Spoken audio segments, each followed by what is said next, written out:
Creating a sobriety habit means creating freedom. Doesn't that sound good?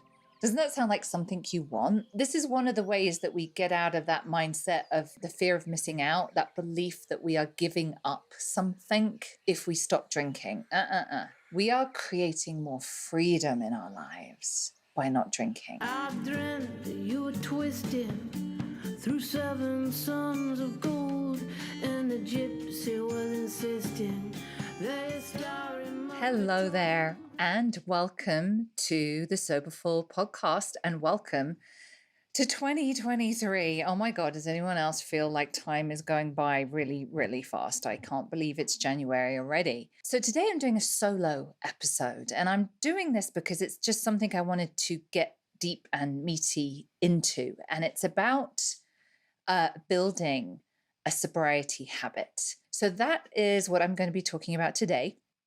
So I have been sober for well over 22 years, and I do not know everything, but I do have some idea of what works. The one thing I do know that works is having a regular practice. All of us have lots of practices, right? You have had an alcohol practice, an alcohol habit for a long time. It's quite familiar. I mean, when you drink, there's usually a lot of familiarity to that process, right? Maybe certain drinks, certain glasses, certain venues, certain places. So drinking doesn't just happen. You have patterns and rituals, and you do things consistently. So a sobriety habit is kind of the same thing, but in reverse. So we want to develop a habit of sobriety, a practice. And I'm going to use the word habit and practice interchangeably, but I want you to know that it pretty much means the same thing. So that's what I want to cover today. A couple of things to let you know before I get started. I am going to be going on a couple of tour dates in January with Sans Bar again. Super happy to do that with Chris Marshall, who makes the best zero proof cocktails. I am going to be in Phoenix on the 7th of January, so that's coming up pretty soon. And I'm going to be in San Diego on the 21st of January. So if you are in San Diego or Phoenix, we would love to see you. Sans Bar puts on a wonderful, wonderful event. It's usually in a great venue. There's lots of sober folks just looking to kind of hang out and party and have fun and have some nice grown-up alcohol-free drinks. I'll be signing books and doing a little reading and all of that kind of stuff. So if you are around, please come and join us in one of those two places, and then check out the rest of the Sans Bar tour as Chris is hitting a lot of places throughout the year. Okay. So I know that you are here listening to this podcast because wherever you are in your journey, you want sobriety to work for you. And maybe you followed Chip and I because things haven't worked as well as what you want them to. So I'm going to lay out exactly what I think you need in your sobriety practice, the essential elements, and I'm going to tell you what I do as well. So I want to start with defining what being sober actually means. Being sober is for the folks who alcohol most definitely was a problem, and we eventually come to the realization that we need to be sober. So being sober for me, it's about being emotionally sober. We can't just not drink alcohol. If you are someone who's had a problem with alcohol, if all you do is not drink alcohol, realize it's a problem, stop drinking, you're kind of leaving 90% of what's offered here in sobriety on the table. The not drinking alcohol bit is about 10% of the deal. Now, it's the first part of the deal, and it's one of the most significant parts of the deal because nothing's going to be achieved while we're still messing around with alcohol. But the 90% is the emotional sobriety part. Emotional sobriety is when we feel comfortable in our own skin, which just means we are at ease with ourselves. It just means that we like ourselves. What a concept, huh? I don't know about you, but I can definitely tell you there's been many years of my life, particularly my drinking years, where I didn't like myself. I didn't like how I behaved. I didn't like what I said. I didn't like who I was. I didn't like how I showed up in the world. And I most certainly wasn't comfortable in my own skin. And alcohol provided some ease and comfort away from that feeling. So emotional sobriety is when we just feel comfortable in our own skin, at ease with ourselves, and we just don't behave in self-destructive ways. So please understand that being sober is not just about not drinking alcohol. It's so much more than that. And the reason for this is when we develop a problem with alcohol, it's not something that often happens overnight. It takes a little while. And then when it becomes established and alcohol becomes a large feature of our lives, generally what we are doing is outsourcing our emotional life to alcohol. We use alcohol to manage our emotions and to manage our internal state. We're outsourcing to alcohol to manage internal conditions.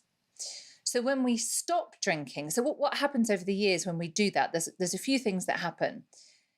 When we rely on alcohol to manage our emotional state, it means that we don't develop skills, tools, strategies, practices to develop our emotional state in a healthy way, because we just use alcohol, just fixes it.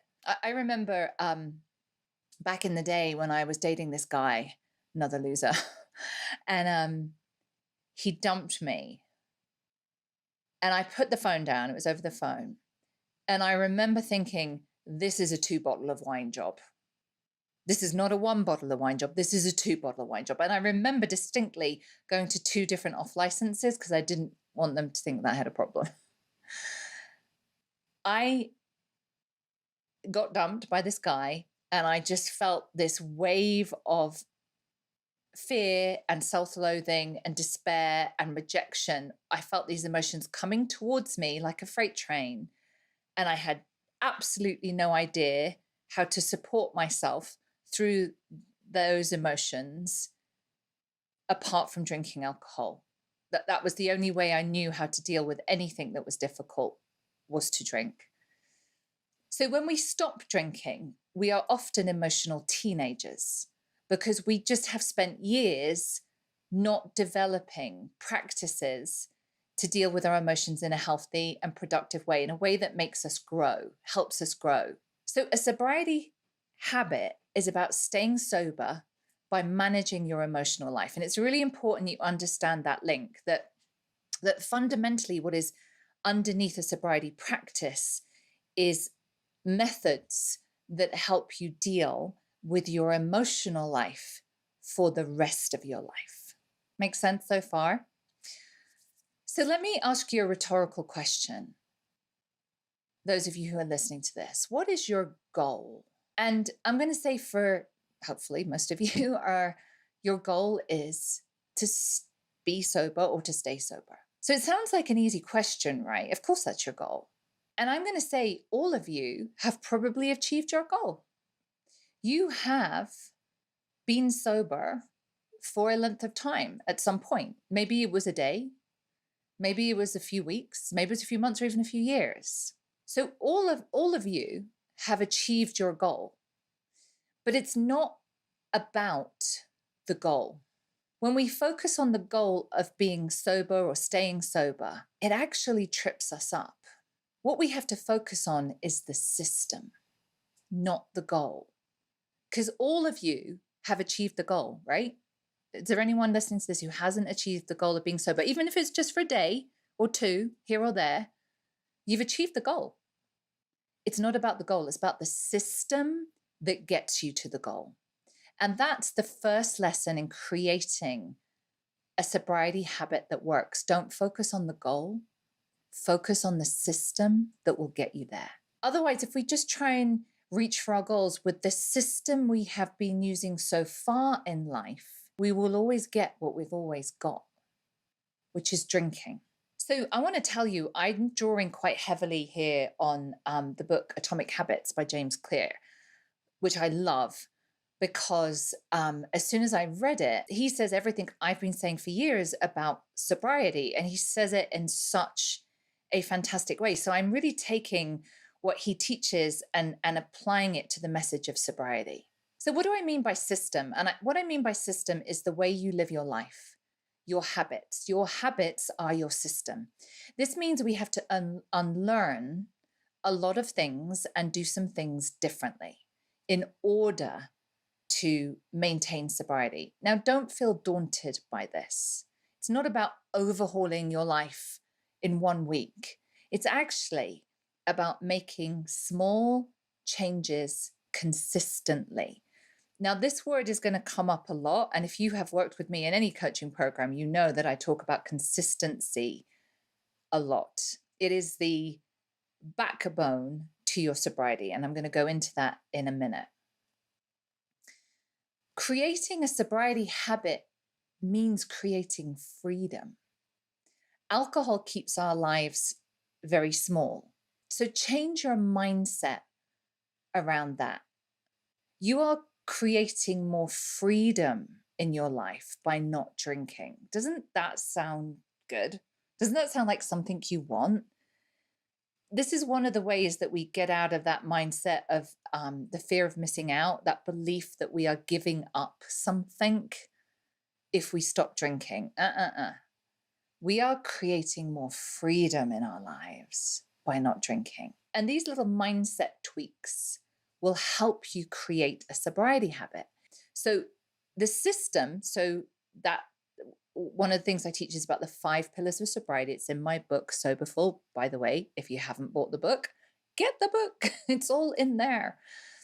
If you focus on the system, which could be the 5 pillars, it could be many things. It could be the 12 steps. It could be the Women for Sobriety program, but all those things are systems. Then sobriety will take care of itself. Focus on the system, not the goal. Because we do not want to spend our days arguing with ourselves about whether we are going to drink or not. So one of the mistakes I see people make, and this is one of the things that James Clear talks about so clearly in his book, is that when people try and change their habits, what they do is apply intensity over consistency. And we do that with whatever habit we're changing. I mean, it's January, right? So tons of people are like getting fit and losing weight. It could be a whole bunch of other, maybe your goal is to get organized. And what people do is they apply intensity over consistency, and it doesn't work. And here's why. We set the goal of being sober, and for a few days or weeks, we use intensity, which is basically willpower, to just try really, really hard. We're buying lots of books and listening to podcasts and maybe we're buying a program or going to some meetings or whatever. And we're just doing it all. But what happens is willpower is a muscle and muscles get fatigued. So we may have made big promises, but because we don't have an effective system or sobriety habit, when stuff happens, and it will, and by that, what I mean is life stuff, things don't work out. We get a disappointment. We get resentful. We get frightened, whatever. We have exhausted our intensity and have no system to deal with life apart from the one which we have used so far, which is reverting to alcohol to deal with the difficult stuff. These are the things I hear people say all the time in my Facebook group, for example. I'm going to try really, really hard this time. I just need to be stronger. I just need to resist temptation. It's all of those things are intensity statements. They're basically saying, I'm going to intensely try and do this using exactly the same tools that I've used so far in my life to really do it this time. And I know you mean it when you say it. I know you mean it 100%. But again, if you are using the same life system that you have always used, you're going to get the results you've always got. which is drinking. And it's a complete waste of energy. So what we want to do is we want to make tiny improvements consistently. So here is the good news, everybody. And again, James Clear talks about this in his book. If we get 1% better every day, you'll end up 37 times better at the end of the year. And it works in reverse. If you get 1% worse, but through the year, at the end of the year, you are 37 times worse. I want to say this has massively helped me because initially, I mean, for somebody who's tried that method of intensity over consistency with lots of different things, 1% to me just feels like, why 1%? Why bother, right? It's like nothing. But it's actually the compound interest of self-development. 1% is like 5 to 20 minutes a day of personal development of a sobriety practice. Now, I know everybody listening to this podcast can do that. If you've had an alcohol problem, that's hours every week. Can you give me 5 to 20 minutes a day? The answer is yes, you can. And that is how we build an effective system. So doesn't that feel kind of great, right? Like we can all do 1%. All of us, everybody listening to this can do 1%. The point is not the percentage. The point is the consistency of it. And that's how we build an effective system. 1% just feels doable. So one of the things that I used this system to change is I have a really bad back and I have to take care of it. So I've been very reliant on a chiropractor. I go really regularly. And for a while, my chiropractor has been saying to me, Veronica, you need to strengthen your core and you need to stretch every day. And I was like, I'd always exercised, but I was like, yeah. I exercise, I do stretches. I wasn't really, I thought in my head I was doing it, but I wasn't doing it in a specific way that helped my lower back. Well, one day it was particularly bad and I was like, oh God, I really need to do those stretches. And I did those stretches and I kind of did it for a few days. And after a few days, it wasn't very long, I noticed how much better I felt. And I was like, ooh. And something in my brain clicked. I clicked that when I consistently did these stretches, I began to feel much better. And I really liked the way that I felt. And it shifted things for me. I just think I only have to do 1%. So typically what happens at 1% is like 5 minutes of stretching, right? Typically, I just think, oh, I'll just do that. And then I usually end up doing more. Most times I end up doing more. But even if I've just done that 1%, the 5 minutes, I benefit from it. It's the consistency of doing it. When you build a sobriety habit, there's going to be a period of time where we just do it and do it and do it. And we don't know if we feel like it's working or changing. There will come a point when your brain makes that connection, like I did with my back. When I do these regular exercises and stretches, I really like how I feel.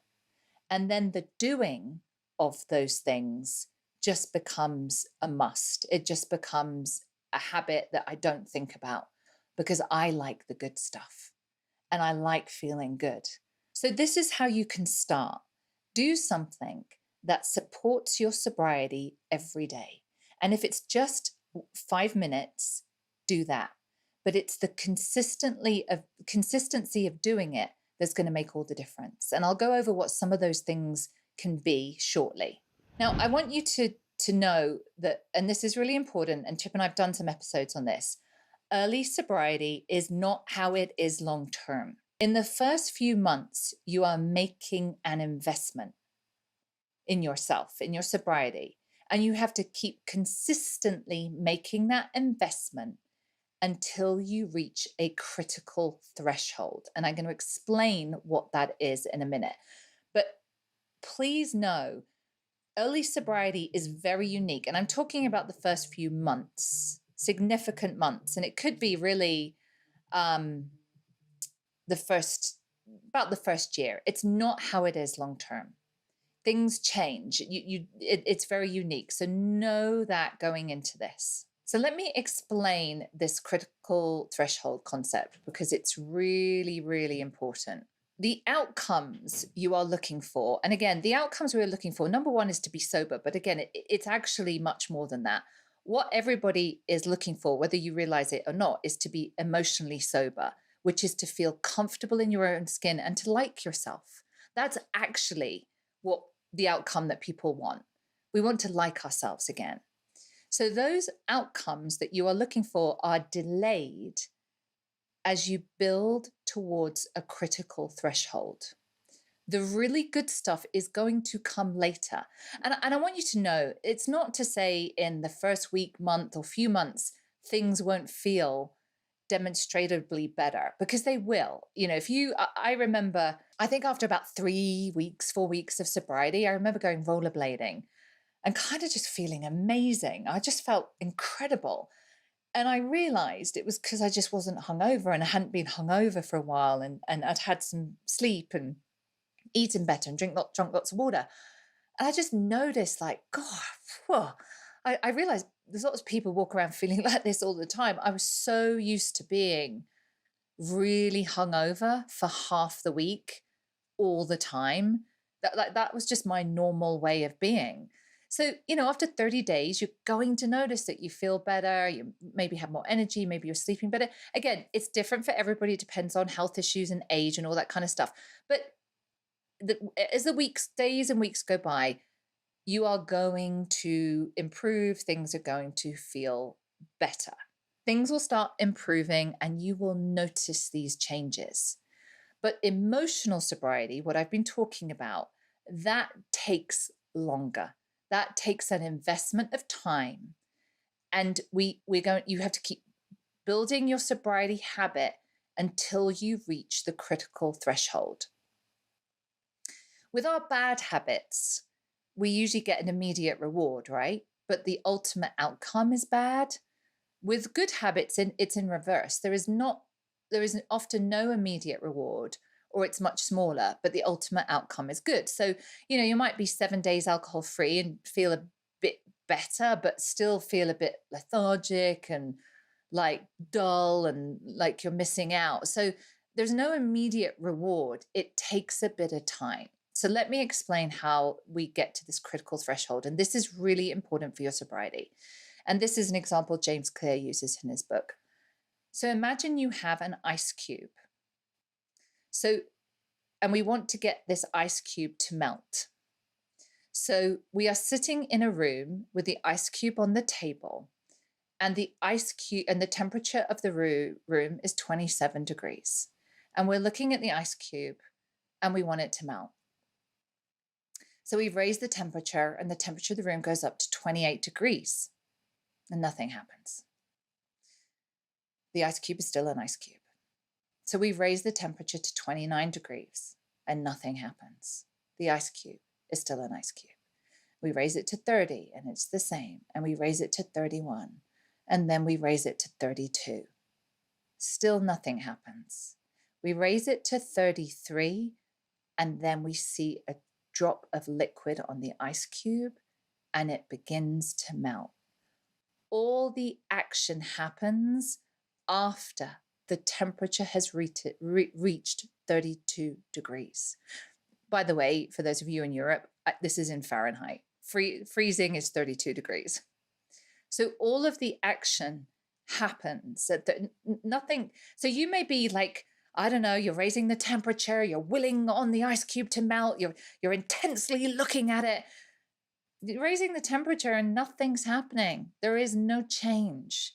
The critical threshold is at 33 degrees. And I see so many people quit at 31 degrees because they don't see what they want to see. That is the critical threshold. Trying to resist temptation or trying to be strong to not drink is not a habit. It will set you up for failure. So, one of the ways to get started to begin this sobriety habit, and remember, you're just going to do 1% every day. So, maybe that's 5-10 minutes. Every time you do that, perhaps you do it in the morning or evening or whatever it is, acknowledge it. Acknowledge that you are making an investment in the sobriety bank. Mark that in some way. If you do more than 5 or 10 minutes, great. But acknowledge that you are putting an investment in the sobriety bank until you reach the critical threshold. Generally, people make a few small changes, fail to see a result, and give up and default back to their previous habits. So our 1% changes need to persist until we have this breakthrough. Then we can see the relationship between our habits and the good stuff that we get in our lives. And I'm all about the good stuff, guys. I'm all about the good stuff. So let me outline some of the things you can do right now. One habit you can do is change how you identify, change your language. You are not trying to quit. That actually leaves a back door open. You are living an alcohol-free life, or you are a non-drinker, or you don't drink. Make this your identity. If you are wishy-washy about it, you're actually pushing it away. So change your language, change your identity. Don't leave any back doors open to possibly maybe having a drink down the road. So decide what kind of person you want to be. If you want to be a sober person, do something every day that proves that to yourself. What would a sober person do? A sober person would put their sobriety first each day. A sober person would ask for help. A sober person would join a community so they are not alone. A sober person would create time to focus on their sobriety habits because they are worth it. Again, in my book, I outline the 5 pillars of sobriety, which are if we apply these pillars, which are just personal, it's just personal development. It's emotional well-being. The consequence of that is that we don't want to drink because we like how we feel about ourselves. So the 5 pillars, in case you're not aware, are movement, balance, connection, process, and growth. And I'm not going to go deep into what they are because it's all in the book. I think we've also done podcasts on that and that kind of stuff. So you can check it out there. But it's focusing on those things, on the practice. Those things are habits. They will then support our sobriety. So you don't need a sobriety toolbox that you dip in and out of. This is the bit that's always rubbed me up the wrong way. It's almost like you're a car and off you go driving, and every so often you break down, and you go into your toolbox and you fix your car and off you go again. That doesn't work for me. What we want to do is just take care of ourselves on a very regular basis, and then we don't break down. Or, when we hit difficult times, and you will in your sobriety, we have made, because of this practice, we've made such a good investment in the sobriety bank, it will get us through that difficult time, and we will have practices that we can deepen and rely upon to get us through the difficult time. What our practice needs to have is methods that support our mental and emotional health for the rest of our life. And for me, a key part of that, and I will tell you exactly what I do, is we need to be able to self-reflect. So we need to look and review at our resentments, our fears, our limiting beliefs. Those for me are core issues that all human beings struggle with. So it's not that we're special and unique in any way. We all struggle with that stuff. But here's the thing. When I struggle with that stuff and I don't win, my brain goes to alcohol or drugs to fix those difficult feelings those things bring up.